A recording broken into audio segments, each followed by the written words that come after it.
Hey, good evening, Saints fans and Houdat's from all over the world. My name is Kyle Mosley, and welcome to a special tribute to Barry Hirstius, the man from Harahan, one of our great colleagues and one of the champions of the Houdat Nation, giving us a voice for many, many years. And I have with me tonight my co-host, Mr. Bob Rose of the Bayou Blitz. What's going on, Bob? Not much, Kyle. Merry Christmas to you, your family. Merry Christmas to all you viewers tuning in with us out there. Even under the circumstances of how we're going to broadcast tonight. I know Kyle. I speak for Kyle. We both hope that you guys had a wonderful holiday season, and let's kick off the new year in style. Yeah, definitely. Look, if you guys did not know who Barry Hirstius was, you may not have been reading all that you need to know in the Houdat Nation. You know, Barry covered the New Orleans Saints, not only from his days with the Houdat Dish, but also through the Big Easy Believer and the Saints News Network, as well as the Big Easy magazine. So Barry has been a staple behind the scenes, so to speak, for a lot of the Houdat Nation, giving us a passionate voice, man. You know, and that's one thing, Bob, that people do not really understand how passionate Barry was about what he wrote about and how he presented himself, as well as his articles. Tell us, how did you get started with Barry? How did you get to know who Mr. Barry Hirstius was? Well, first of all, I couldn't agree more about Barry's passion for the sport. For the New Orleans Saints specifically, and for his region, for the whole Gulf Coast region. But I got to know Barry a few years ago, 2015 to be specific. It was when I really started getting involved in Facebook. And obviously, I've loved the New Orleans Saints since I was a kid. And it sought out some Saints discussion groups on Facebook, and there was this guy Barry Hirstius that that wrote and published a lot of articles. And anybody that knows Barry knows that his articles were pretty detailed, very lengthy. I'd read them, and I mean that in a good way. Always very informative, and certainly, as you pointed out, Kyle, very passionate. But I started to comment on the articles. I'm more than just a sports fan. I'm a football fanatic, and I consider myself pretty knowledgeable about the sport to begin with. So in some of my own posts following a game or anything like that, in my own head, I would try to word them in the fashion and the format of a newspaper article, pretty similar to the way Barry publishes his pieces. Barry and I started commenting back and forth on his posts, and then after a few weeks, maybe a month or so went by. He and I would start to message each other privately and just pick each other's brains about football and get to know each other that way. And then all of a sudden, out of nowhere, he asked me, "Hey, it always laughed because there was only like 5 years difference in age between Barry and I, but he always called me kid, so he made me feel young. But he's like, "Hey, kid, have you ever just considered writing?" And I'm like, "You mean articles?" He goes, "Yeah." He goes, "I could really use someone." At that time, he was managing the Big Easy Believer. He goes, "I could really use someone. I'll teach you the ropes. I'll teach you everything that I know." And I'm like, "Yeah, sure." And sure enough, true to his word, he gave me every bit of advice he could. But he was always very conscious and vocal about letting my own personality show in my articles. So when he edited my pieces, we often edited them together. For those of you that are getting sick of seeing Bob Rose pieces all over the internet, Facebook, Twitter, etc., you can blame Mr. Hirstius for that, because I would have never even considered doing this. It was never even a thought, and I highly doubt that anybody, even you, Kyle, John Hendrix, you, Mike Detillier, I saw you just jump on. You guys have all been mentors to me and so great, to help teach me and everything that I'm doing.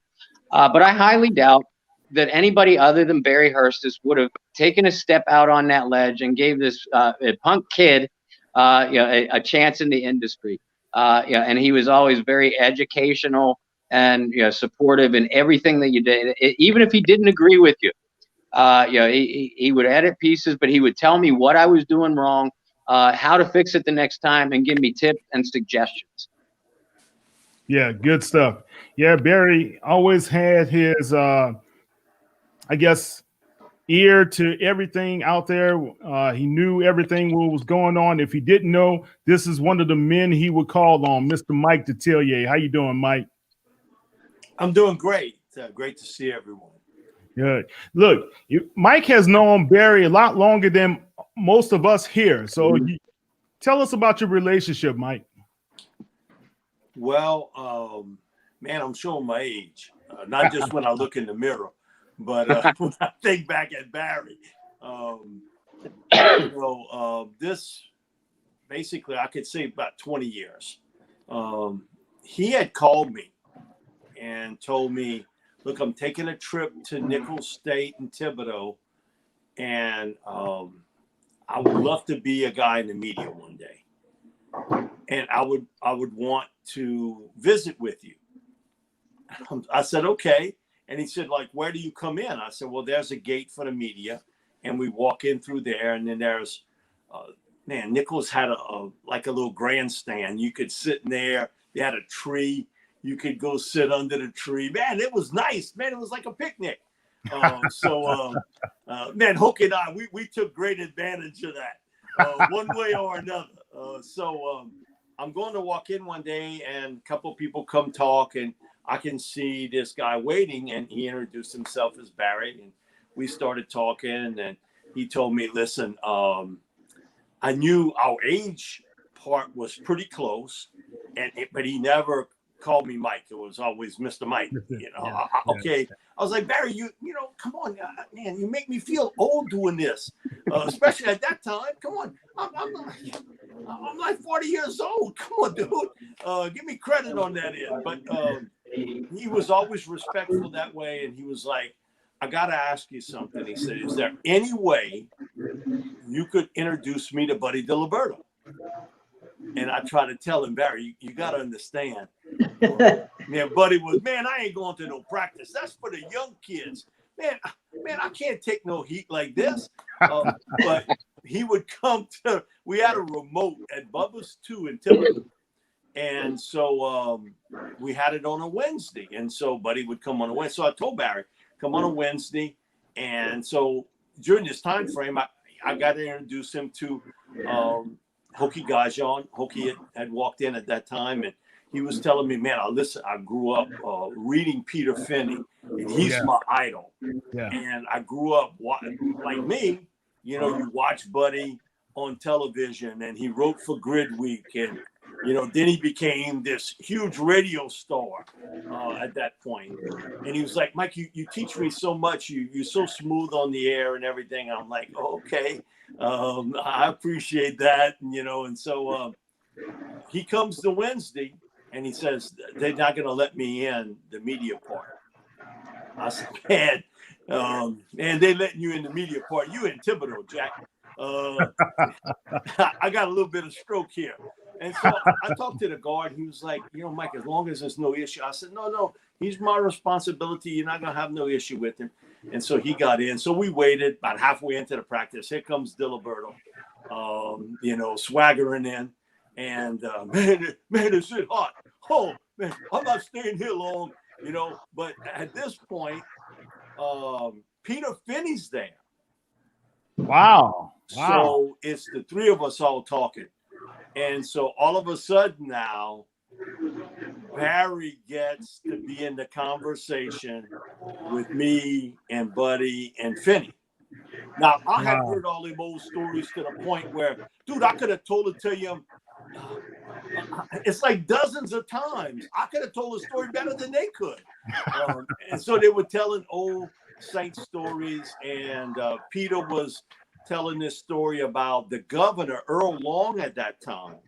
They were driving back from an LSU game, trying to get in to the Tulane Stadium in time for the Tulane game. And the governor had the police pull the car over. And he brought Buddy to the back seat of the car. And what they were talking about was the governor was going to the fairgrounds and bet on on horses the next day. And so that was right up Diliberto's alley, because he would gamble on anything, everything. So, you know, and Barry was like hypnotized, okay, with all these stories. And he was like, oh my God. So I can see it started ticking away. So, and I knew Buddy at that point, he didn't move real well. So I said, listen, we're going to have to move on. Well, at that point, we knew practice is almost over because Randy Mueller would leave practice before it was over. He was the first one out. So Randy sees us and he's just shaking his head. He was like, man, I could hear y'all all the way on the other side of the practice field, y'all talking so loud. And, you know, so, and I mean, now Barry, you know, now Randy Mueller, he's running the Saints. His eyes are this big. And so I said, Randy, let me introduce you to Barry. Barry, this is Randy Mueller. And, you know, Randy was just such a gracious guy, and spoke to him for a little bit. And then finally, once that was over with, you know, I told Barry, so listen, we got to leave. I got to get Buddy over to Bubba's too. But I said, if you want to stay and interview the players, you can. You know, you have that access after, because the players would stop and you could talk to them and interview them at that time. Right. And he was like, man, this is one of the greatest days of my life. Yeah. I'm like, okay. He's like, they like real people. I'm like, Barry, they are real people. You know, it ain't no big deal. And I'll never forget, he like caught me. He was like, but it's a big deal to me. Man, it's a big deal to me. Yeah. And so he was just thrilled with that he was part of that, and I had got him involved with it. And then last year, he would come to the Saints practices, and I'm there early, and Hebert's always late. He's always dragging that butt, 40 minutes after practice starts. So, you know, for me, I'm either kneeling or I'm sort of sitting down, and I always kind of take notes. And so Bobby will come over, hey, what happened? And, you know, one thing leads to another. Man, he started telling stories and from A to Z.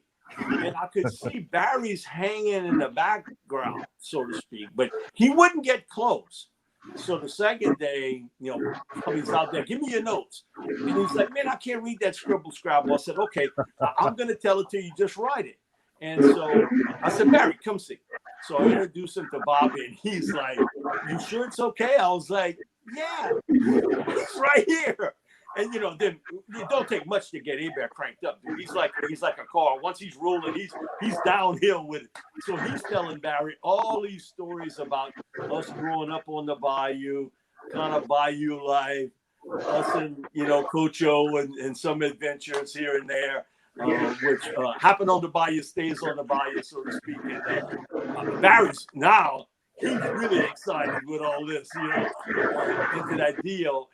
But he was so gracious. He was like, man, I just can't believe I'm talking to y'all. Y'all let me in.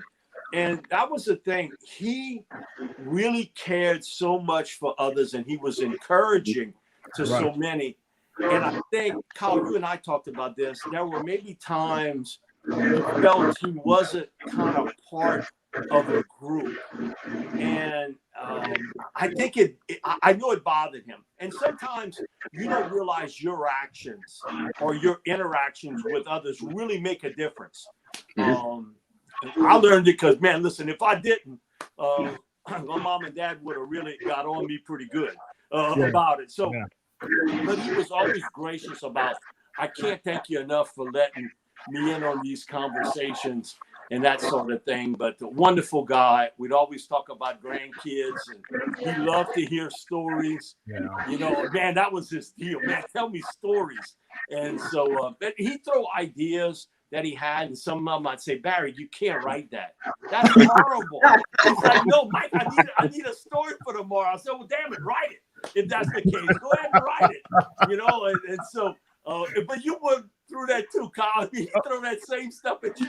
And I'm like, all the time, I get it. All the time. A story, but I'm telling you, it's 2 words, lousy. 2 words, lousy.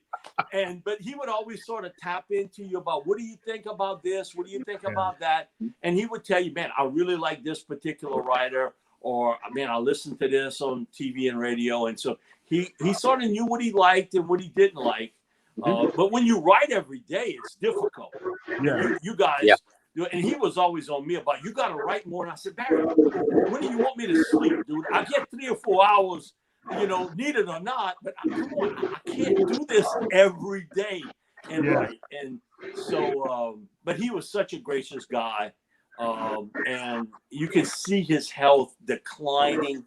And sometimes too, I know this time of year, I've been around people as it gets close to Christmas and New Year's, and sometimes personal life situations really affects you. And so I wrote him a few times about, hey, listen, things are going to be better next year. We'll be able to go to camp, that sort of thing. We'll have a lot of laughs and stuff. But it was the tone in which he wrote it back to me that told me that maybe, it was a lot worse than I knew. Yeah, and that's the one thing he was sometimes he got very private and too private. I would always tell him, you got to be able to communicate with us. Let us know what's happening with you, Barry, right? Oh, man, I don't want nobody bothering me. I don't want anybody, fussing over me or something to that nature. But his brother Steven said that even up to those last days, he wanted him to go to get some help, medical help. And Barry just would not listen. And usually Steven was the one who persuaded him to be able to get medical help whenever he needed. But it was just sad for me because I know he was such a good person, man. Yeah, and a lot of people don't understand that Barry, he didn't have any maliciousness in his heart, right? He may be emotional about things, but he didn't come out and I'm going to attack you or whatever. He just wanted people to like what he put out.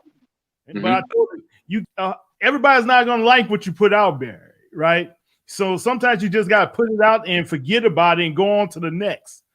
But he wanted everyone to really appreciate that his focus was on the New Orleans Saints a lot of time, or on sports as it is in all of New Orleans or Louisiana.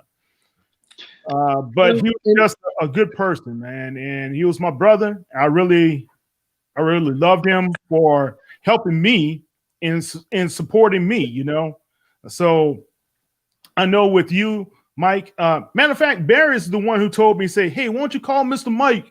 Try to get him on or something, I know him. He'll come on, Kyle. I was like, oh, okay. All right. So, and when I reached out to you, you didn't hesitate. And you didn't say no. And I was like, man, thank you, Barry, because Mike, right now, you've really been a wealth of knowledge for me as well. And I love to hear those old stories that you talk about. Man, look, Mike had me on the one weekend. Remember, you had me on the phone with 2.5 hours talking about these old stories, man. And it was just great to hear. I know Barry loved it as well. Yeah, Barry loved to hear all those old stories. And that day that he got to meet Diliberto and Finney, Buddy was on this tirade about finally we got somebody that knows what they're doing. Randy Mueller. Finally, we got somebody. Finks knew what he was doing, but Jim wanted to do it his own way. Man, don't tell me I'm not changing. Randy was much more flexible about how the game was changing, how players were changing, coaches were changing. Well, Jim, man, I don't want to hear none of that. Because I'm not going to change. Y'all going to change, but I'm not going to change. But Buddy told a story that because he had the Tom Fear show, not year one, how Buddy had it, but Buddy had it year 2. And Tom opened up to Buddy that in the first year, he wanted to draft Bob Greasy with the first overall pick. That would have been his deal. If not Greasy, then he wanted Floyd Little from Syracuse, who ended up being a Hall of Fame running back with the Broncos. But the Saints ended up trading that pick to the Colts, and they got Quazzo. So really, that's how that happened. Wow. And so, but Meekum was influenced by anybody. I mean, anybody who had his ear at that moment was influenced. So they ended up trading not only the first overall pick, but Bill Curry, who ended up being a starting center for the Colts, who they had gotten in the expansion draft from Green Bay, and he went to Baltimore too. And so, Buddy would tell all these stories about how dysfunctional everything was and everything else. And then he started to tell the stories about, there were 3-a-days back then. And Buddy was hanging out with Paul Hornung, which is a bad idea. Because, man, if you start hanging around with the Golden Boy, you ain't getting no sleep, Jack. That's all I know. You up all night long. And so Buddy would try to wake up to go to the morning practice. And so Hornung told him, why are you doing this? He's like, why? He said, y'all got 3-a-days, right? He said, yeah. He said, well, just go to the evening practice. He said, tell your cameraman, sleep in the morning. It used to be sort of a semi-walkthrough right after lunch, and then you'd have an evening practice. Now, listen, they're practicing in San Diego off of a cliff, right off the Pacific. So, man, they sending that back. Buddy got no sweat, no nothing. Man, it looks beautiful, everything else. So Hornung's deal is, hey, stay out here for 3 hours. You got to beat a little bit of sweat. And they think like you working hard, to the deal. Listen, Hornung had it down even before everybody with all this. And so, Barry, he just loved to hear that. And Buddy would tell him the stories about them staying up till 3:30, 4 o'clock in the morning. And then he started with the Joe Don Looney stories. And he had the right last name. Joe Don, he was off the wall. Unbelievably talented. But, man, Joe Don, he could care less about team. Man, just give me the ball. Man, I don't want to do nothing else. I don't want to go to practice, nothing. And so Barry just reveled in that he thought that was just great. But he wanted to write like Finney, because Finney would write a lot of the same stuff Diliberto wrote, but Finney could cut you like a surgeon, and he was calculated on how to cut you. Now, Diliberto hit you like with a sledgehammer and like a 25-pound one, and then he kept swinging. So he didn't want to be like Buddy and just swing that hammer until you couldn't take it anymore. Yeah. He wanted to be more like Finney, who could get across his point, but he did it surgically to go after you. And that's why I think he tried to emulate Pete in that manner. Yeah. Well, he loved Pete Finney, and he would always tell everybody that's his idol, and that's who he wanted to be more like as a journalist. Carla, you had your first experience with Mr. Barry Hirstius when you came aboard the Saints News Network. Tell us a little bit about what happened between you and Barry. Well, I had to go and get a little bit of tea. I think I'm the baby of the group. I've probably known Barry the least amount of time, but he has such an impact on me. I know, Kyle, you affectionately call him the man from Harahan. Yeah. You told me I was always a writer, but never a sports writer. And so Kyle told me, listen, you're going to have to meet Barry. You're going to have to talk to him, because these long soliloquies you're writing, we got to get this thing under control. And I think the best thing is for you to talk to Barry. And so Kyle is actually the one who introduced me to him. And everything that I've heard so far is on spot, is definitely 100% correct. He was such a humble person. To say he was such a sports fanatic, guru, expert in his own right, he kind of took me under his wing. And the thing that I couldn't understand, Mr. Detillier, just like you, I couldn't understand, when does the man sleep? Well, what Barry told me, he told me you don't sleep. What you do is you make a pot of coffee and then you drink that pot of coffee as you're writing. He said there's no time for sleep. He said, drink a pot of coffee and it'll keep you going. And then when the sun comes up, because I write all night, so when the sun comes up, then you make you another pot of coffee, and that pot of coffee gets you through the day. I said, Barry, listen, you're talking to a novice here. I don't think I can function that way. I need to get some sleep. Needless to say, we talked for about 3 hours. Wow. And he said, listen to me, you have to find your niche. And when you find your niche, what it sounds like to me, and I guess just through talking initially, I said, I thought we would talk maybe 10 or 15 minutes. And I felt pretty guilty taking that kind of time away from him. But in actuality, he was enjoying the conversation. We talked for 3 hours. And I mean, he poured it. Well, we didn't talk for 3 hours. Barry talked for 3 hours. And I listened. I mean, he really loved the Saints. He exuded a sports writer. And what he told me is, he said, everyone's not gonna love you. And that was one thing. I'm so glad, because you know, sometimes you get these mean groups. He said, everyone's not gonna love you. He said, but in your heart, as long as your writing was true, he said, you can stand on what you've written, even though people may disagree. He said, there's gonna be times I may disagree with some of your articles. But if this is what you feel in your heart is true and it's a fact, he said, write it. And so after it was kind of teetering around an hour, I said, okay, well, I really appreciate all of the time that you've given. And so I'm going to let you go now. And he said, oh, no, let's go. We're about to write. He said, as a matter of fact, we're about to call on video. So he videoed me. And we literally sat there, and Barry took me by the hand and walked me through my first article. And I had to get this. I mean, I've known him the least amount of time, but I'll never forget what he did for me. So I had to go and make some tea because I was kind of getting a bit choked up. I said, wow. And, you know, the team knows me as the emotional in the group. And so. I thought that was more Bob. No, I think I got Bob beat by a mile. But I'll tell you what. This is a team, and the special thing about this team is that we're more than just a team.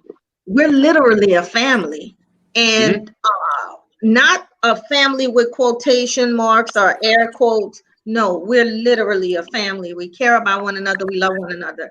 And we cared about Barry, and we loved Barry. Yeah. And as we talked, the one thing that he told me is, with writing and with everything that you have to put into researching and going out and getting the stories, he talked to me about all those things. He said it's literally a sacrifice for him.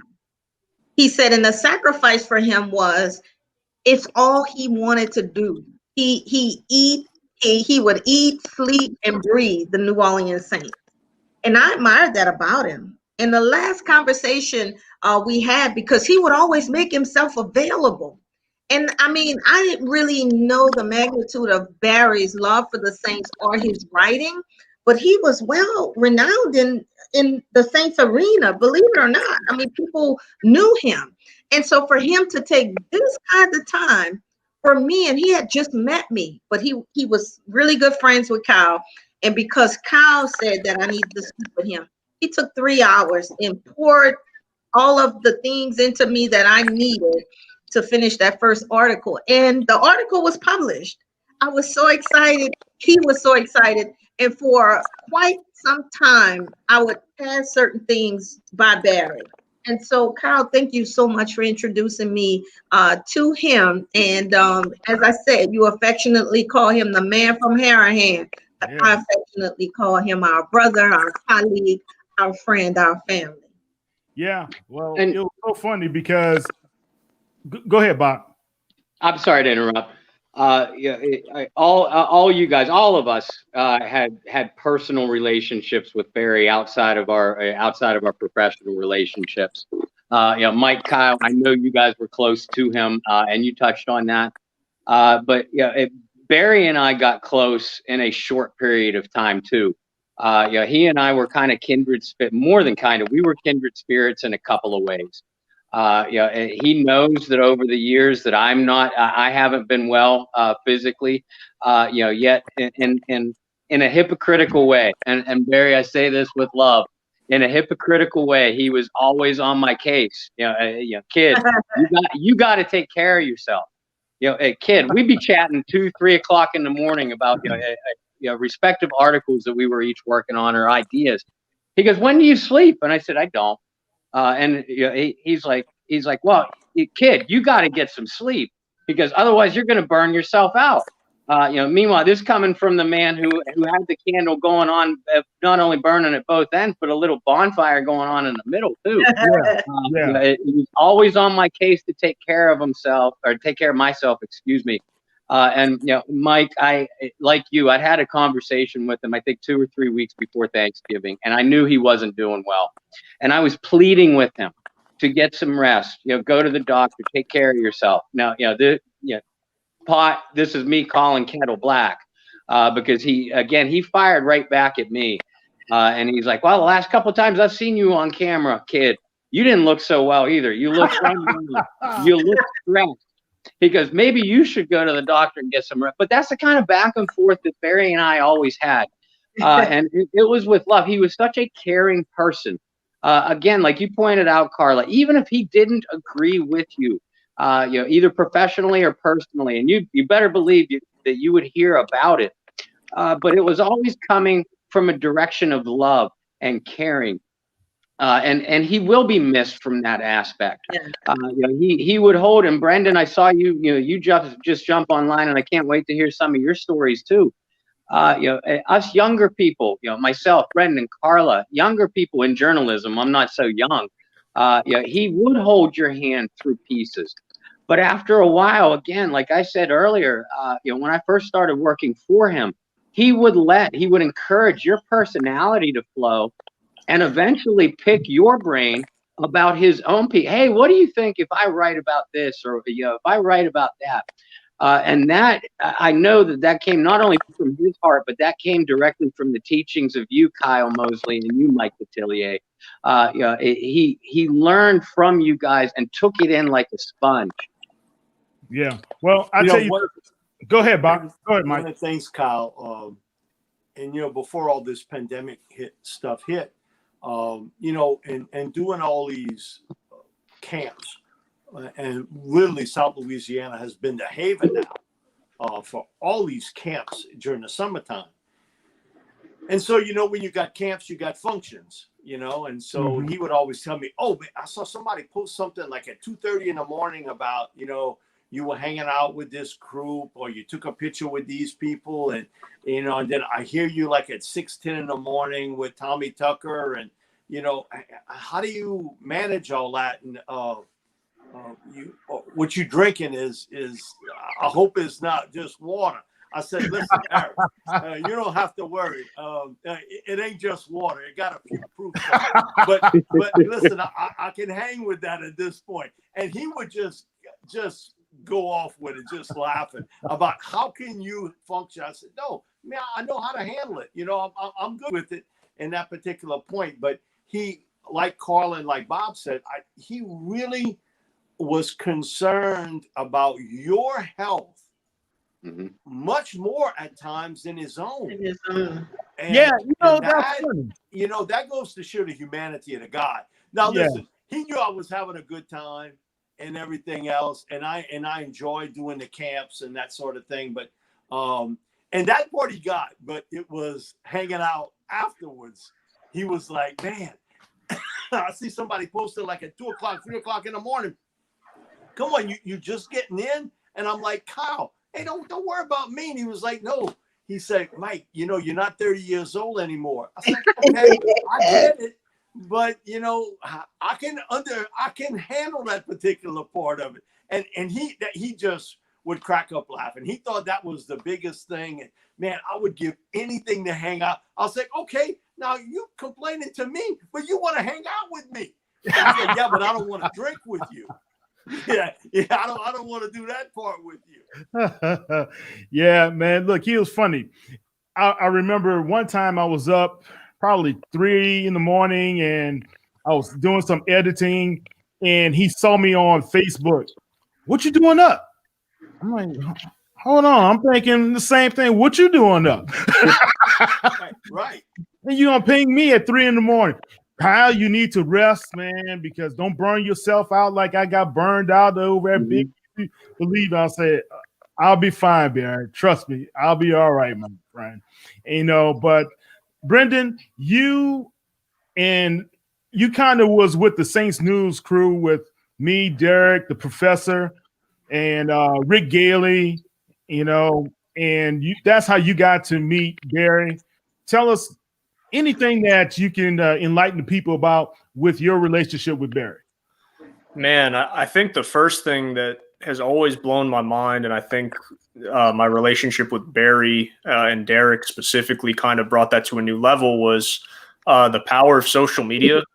Because in both instances of Derek and Barry, I never met either of them face-to-face in their lifetime, which to me was insane. How does somebody who you've never met face-to-face have such an impact on your life, right? It's pretty crazy. But yeah, to your point, Kyle, I got hooked up with you guys, I think, in the 2015 season, maybe the 2015-2016 season.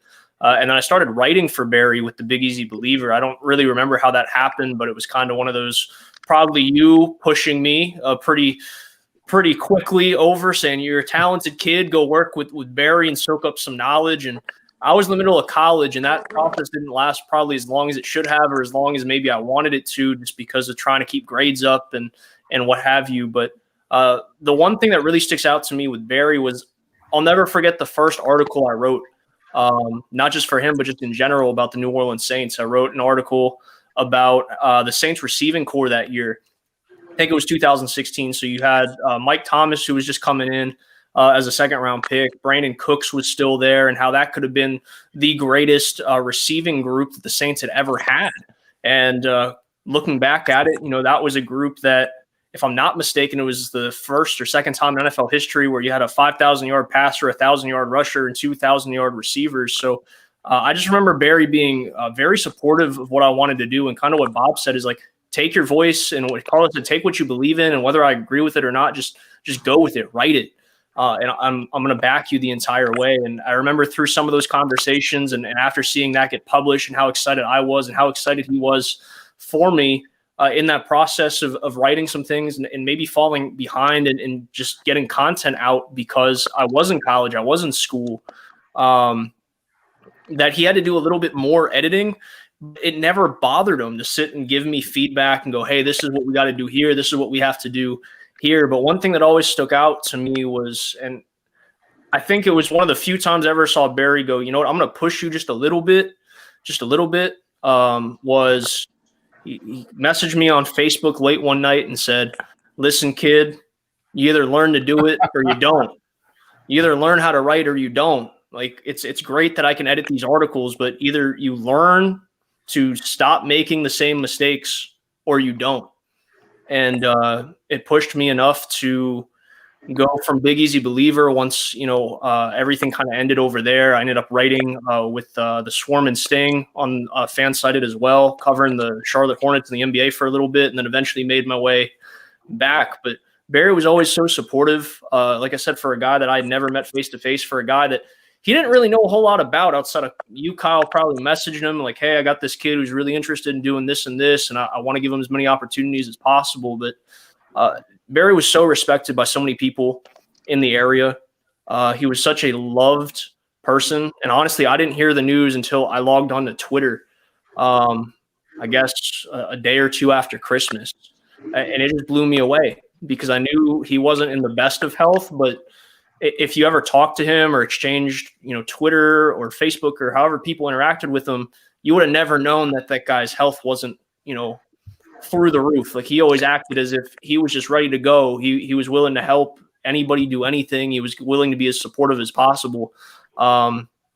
and his spirit was so high despite maybe some of the I don't want to call it sickness, but maybe the sickness that he did have. And it was really tough, you know. And Kyle, I know you know this. I know Carla referred to us all as a family. We've lost some people, some really great people in a very short amount of time. And I think every time that we have something like this happen, it's just a reminder that we are so blessed and fortunate to be where we're at and be connected. And even in a pandemic, be able to literally see each other's faces and be able to go to battle with each other every day. And in terms of just getting content out and getting articles out and building each other up. And I think Barry was in the middle of all of that for all of us at some points and throughout our writing careers. Okay. I want to add somebody to the stream right quick. Alex, I'll get you in, but I got to get Nader in because he's still doing his show, but he wanted to come in and say a couple of things about Barry. What's going on, Nader? How you doing, buddy? What's up, guys? How y'all doing? Good, man. I know you're doing your show with Brian right now. Yeah, so I just finished it. So I'm on my way home. But I just wanted to call in, man, because, Barry was special to me. So I just definitely wanted to come on and just say a few words about him, man. Well, go ahead. Yeah, man. So the first time I met Barry was through my late co-host, Big T. And we were doing our show live at Fox and the Hound. And Big T introduced me to him. And he was like, this guy really knows his stuff. And we should definitely get him on the show one time. And I said, okay, cool. Let's do it. I'm always about bringing on people. And so we brought Barry on. And ever since, man, this was like about 8-9 years ago. We built that relationship to where it's like, hey, Nader, can you retweet my 5 bold predictions or or can you tell me what you thought about my article? So he really took like to me, and I really took like to him. And man, it was just an awesome experience just being able to know a guy like that, because obviously his passion is just like my passion for the Saints, right? He grew up and he's seen a lot of things as far as the Saints are concerned when it was the bad days. And so, he would always talk about that, like, hey, y'all are complaining about going 7-9. But, man, in my time, it was like, in my time, man, if you guys were living in my time, there was no social media. So you guys would be really going nuts. But yeah, man, Barry was a good dude. And, what's funny what's crazy is when I heard about him passing away, the first thing that I thought about, Kyle, was him and Big T are in heaven talking about the Saints right now, because those two guys love the Saints and they had that passion for the Saints. And, man, my condolences to his family and to everybody that knew him, man. He was really a good dude and he loved what he did. And that's one thing that I'll take from Barry. And that's one thing we all will miss, man. Yeah, I know he highly respected you, Big T, as well. We all kind of grew up together, really. Yep. Nader, remember you guys started just a little bit after I did on Fly Talk Radio, right? Yep, that is true. It's sad to see so many good guys like Big T's gone, Rick Daly is gone, the Professor Derek Stevens gone, and now Barry. And those guys had important impact on me because I would jump on and talk to you and Big T from time to time. And that's how I got to know Barry. I jumped on and he and Deuce were on the air at that time. And I jumped on their podcast and it was like instant relationship. He loved me. I loved him. And we just kind of grew from there, man. So I appreciate you taking time, man. You gotta come on more often, dude. This is the first time. Whenever you want me to come on, let me know, man. I want to be on with Mike and you guys, man. Look, I always tell everybody, now you're on, you got an open platform. You are here. Cool. That's awesome. You are family, my friend. Oh man, anytime, and definitely, man. I'm gonna try to get you guys on our show too. I know you probably seen, but I signed with the Boot Crew Media. And, congratulations! Thank you, man. So we're gonna be we're teaming up with them, and me and Chris just dropped our new episode earlier this morning. So if you guys get a chance, check it out and let us know what you think. But definitely, man, I'm gonna try to get everybody that's on this call on our show because we definitely want to spread the love for sure. Hey, everything we do, we love you guys. We respect you guys. So, hey, you're more than welcome. Come on anytime you need. Okay, Doc? Awesome, man. All right, man. Sounds good. All right, take care. That's Thank you, Nate. And let's bring on Alex Garcia. Alex, man, look, Alex, you've been saying some really good stuff. Thank you so much for Barry, having me. how you doing, man? Good, good. Tell us how you You got started. I'm doing as good as I can. Good. Thank you. How did you know Barry? Well, how did he get you started? Well, my first thing is I want to say my condolences to his family, to him, to you guys. I remember seeing the news for the first time, and that, really shocked me. Similar to some of the other stories, I've never physically met Barry, but I've had a lot of conversations with him. I was very young when I first talked to him. I was just turning 19. I was a high school senior, and I was the opinions editor at my school. And I had a lot of people at that time telling me, like, you need to do something. We see you love the Saints. I live in a suburb of Chicago, so I stuck out like a sore thumb. People knew I loved writing. People knew who I was. You should do something about it. I went online. One of the first articles I read was something Barry wrote, and I reached out because I saw that they were, I think it was like the fan-sided Big Easy Believer days. I just reached out and, I messaged him. I told him my passion. I gave him a couple things that I wrote, and he came back to me with such enthusiasm and such just like, you need to get you out here. You have so much talent and you're so young. And I remember the phrase he always would tell me, it's just to absorb everything you can like a sponge. And I really reminisce with that because he did such a job getting my voice out of me and in my writing and showing me what my dream job could be and how everything works from this inside out and how everything could be. And I admire so much about him. The humanitarianism in him, how good of a person he was, just the extent and how he's reached out into all of our lives and brought so much of us out into our passions, into the Saints, and just something that connects all of us together.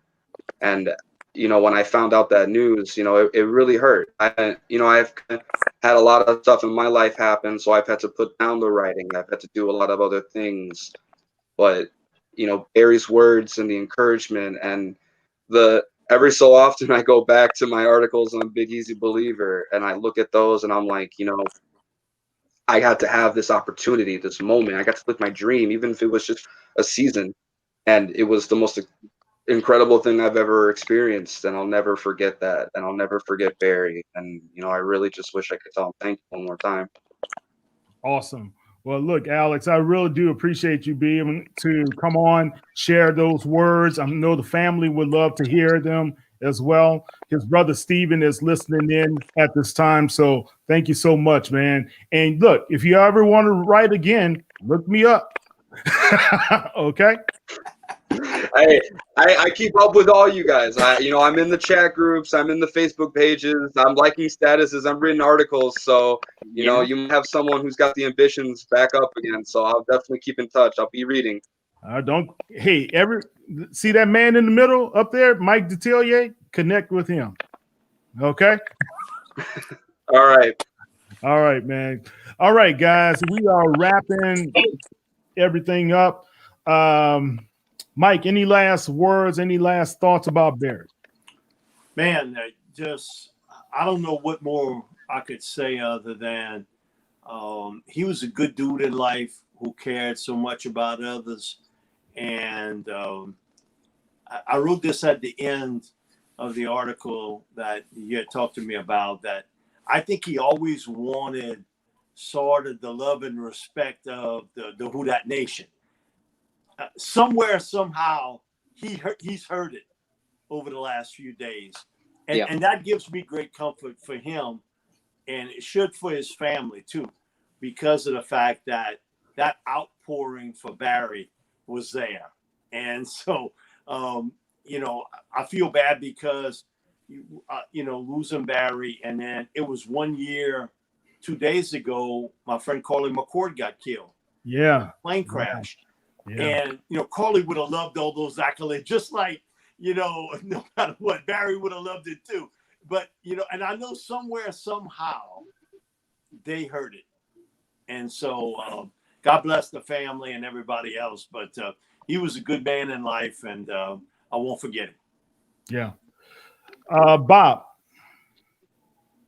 I second what Mike said. I mean, he will never, ever, ever be forgotten, not only by everybody on this panel, but so many thousands more, that followed his work through the Saints, that were touched by him and from him, both professionally and personally. And if you knew Barry Hirstius one way, if you knew him professionally, you knew him personally, and vice versa.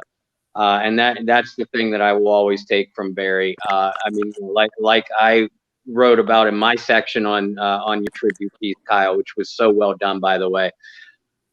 I felt that the man was truly proud of me for what I was doing. I know that for a fact. He was. And that he was as proud of me as anybody in my life has ever been. And I mean no disrespect when I say that to anybody that's in my life. I just mean that, like, Barry was just like blood family, just as thick. And we had disagreements that were just as thick too. But they were always coming from a place of compassion, from a place of emotion, and from a place of support and love from both directions. Barry, if I didn't show that enough in life, I feel confident that what Mike is saying is true, and that you're looking down on us, hopefully with a smile. You were loved, you were respected, and you were admired in so many ways, professionally and personally, and you will be missed, my friend. Yeah. Carla, any last words?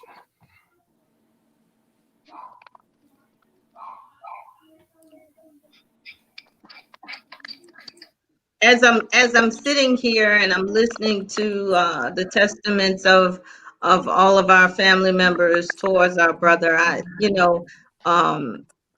never thought about the magnitude of the impact that Barry had with being so patient with me and helping me and seeing something in me that I didn't even see in myself. As I'm listening, I realized that he ignited something in me to even reach back, if you have not noticed, with some of the interns that we have currently. And I didn't realize that until now. I've reached back and I tried to encourage them because they, had the dream of writing. They wanted to write for the Saints. And so in some of the pieces, I know all of us have a way that we prepare, research, and come up with ideas for articles.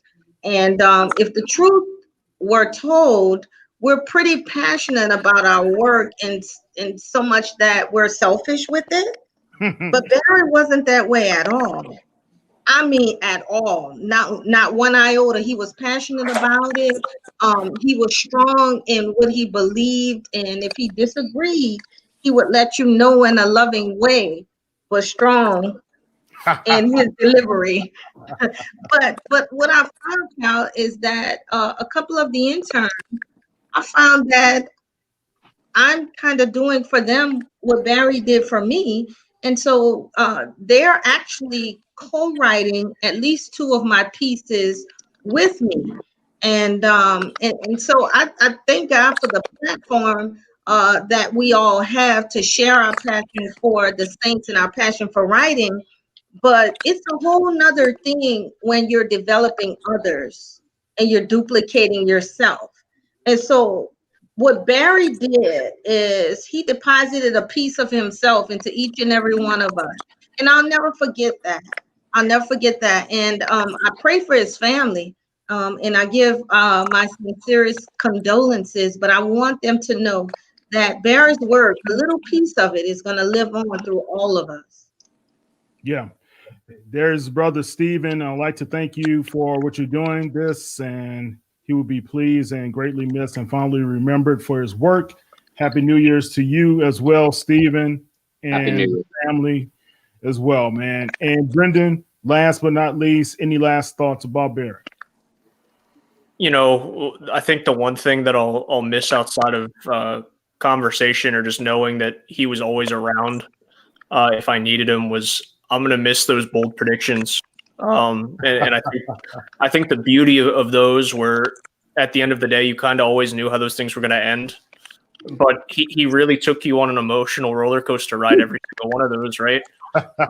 He knew how to pull at the strings because he'd followed the Saints his entire life. He knew how these games were going to be, and it always seemed like the Saints were going to win on a last-minute field goal or a last-minute touchdown or a big interception or sack fumble or something. And he always made them so dramatic, and it made you that much more excited just to watch the game, whether that was as an analyst or a fan or a writer. So I'm really going to miss that. But the last little conversation that I had with Barry, I think, came in September or November.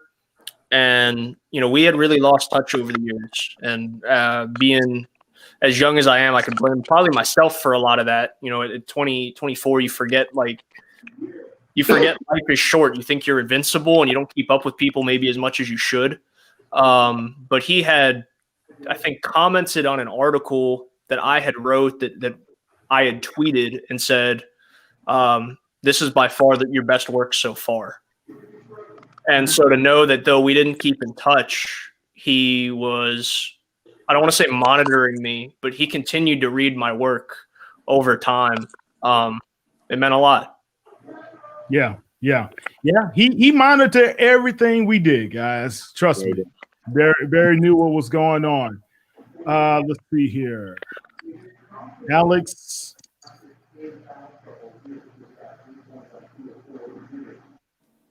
Okay, good stuff. Rest easy. Yes, definitely. All right, guys. Thank you so much for tuning in to our little tribute. John couldn't make it tonight, but if you can go to Saints Media, go to www.saints.media. You can be able to read all the latest on the New Orleans Saints, but I've kept Barry's tribute up at the top all day long, so you can go and check that out. If you guys have any comments, go on Facebook, YouTube, say whatever. I know the family will love that you continue to express your thoughts and well wishes and condolences for the family. His wife, the grandkids, and as well as his brother Stephen. His mother passed early. His dad passed a few years ago. But I know everybody shaped his life, and he was so appreciative of people who were in his life. So to the man from Harahan, my brother, I love you, and I know you're having a great time talking some great Saints stuff with Pete Finney, Hap Glaudy, Buddy D, and the rest of the people who love the Who Dat Nation just like you. I love you, miss you, and you guys take care, and thank you for tuning in. Take care. Thank you, Kyle. Appreciate it. Hey, if Barry's hearing this, tell him Diliberto always promised me he'd give me the Powerball numbers, right? So Barry, listen, tell Buddy tonight's the night. Definitely. Yeah. Hey, send me that love too. Take care, guys. Thank you, guys.